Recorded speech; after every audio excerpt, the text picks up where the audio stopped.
रुख करेंगे वजीराबाद का। वजीराबाद में मुबैना तौर पर जायदाद हथियाने के लिए ससुरालियों ने दामाद से बेटी छीन ली। दुखी बाप की प्रेस कॉन्फ्रेंस करते हुए दुहाई पुलिस हुकाम से बेटी बाजियाब करवाने का मुतालबा कर दिया। मजीद जानते हैं साजिद हुसैन भट्ट की इस रिपोर्ट में। जिन्ना कॉलोनी वजीराबाद के रहायशी इमरान अली चौहान ने मीडिया से गुफ्तगू करते हुए बताया कि मेरी बीवी गजाला इमरान की वफात के कुछ दिन बाद ही मेरी सास सलमा, ससुर यामीन चौहान, बरादर निस्बती उस्मान गनी और उसकी बहन मेरे घर आए और मेरी 10 साला बेटी जैनब इमरान को 1.5 साल कबल अपने साथ ले गए। मैंने बेटी को वापस मांगा तो कहने लगे पहले अपनी जायदाद बच्ची के नाम करो, हम इसकी परवरिश खुद करेंगे। इमरान ने बताया कि जैनब मेरी इकलौती औलाद है, मेरा सब कुछ इसी का है। मेरे ससुराल वाले लालच में अंधे होकर ओछे हथकंडों पर उतर आए हैं और दरखास्तबाजी कर रहे हैं। मेरी बेटी की गलत तरबियत की जा रही है।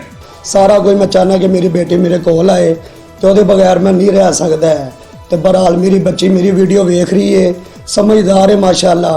ਉਹਨੂੰ ਚਾਹੀਦਾ ਮੇਰੇ ਕੋਲ ਆਵੇ, ਐ ਮੈਨੂੰ ਵੇਖੇ कि मेरा की हाल हो गया, अपने पापा का ध्यान रखे तो मैं ਉਹਦਾ ध्यान रखा।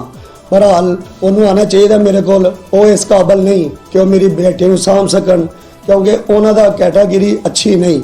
वो 5-5 10-10 मुंडे वाड़ते हैं घर, चरसा पियाते हैं, शराबा पियाते हैं, उन्होंने फैमिली नहीं सही है। ससुराल वालों से अपनी बेटी को वापस करने का कहता हूँ तो वो मुझे धमकियाँ देते हैं और मेरी बेटी को वापस करने से इनकारी हैं। मेरे खिलाफ दी गई तमाम दरखास्तें भी खारिज हो चुकी हैं। इमरान अली चौहान ने वजीर आजम पाकिस्तान, वजीर आला पंजाब, IG पंजाब, RPO गुजरांवाला से अपील की है कि मेरी बेटी मुझे वापस दिलाकर जानो माल का तहफ़्फ़ुज़ फराहम किया जाए। कैमरा टीम के साथ साजिद हुसैन भट्ट, City 5 न्यूज़, वजीराबाद।